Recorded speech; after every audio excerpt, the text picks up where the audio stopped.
বিসমিল্লাহির রহমানির রহিম। প্রিয় ডোমার পৌরসভা ও উপজেলাবাসী, আসসালামু আলাইকুম এবং ঈদ মুবারক। পবিত্র ঈদুল আজহার প্রাককালে আমি ডোমার পৌরসভা ও উপজেলাবাসীর সর্বস্তরের জনগণকে ঈদের শুভেচ্ছা জানাচ্ছি।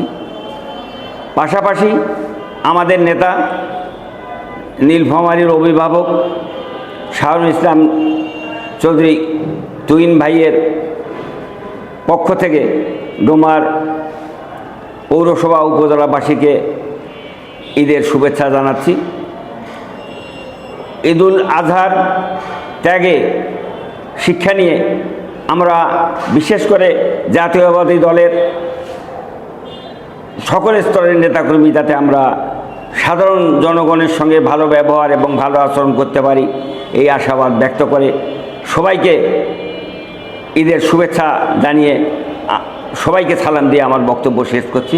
আসসালামু আলাইকুম, ঈদ মোবারক।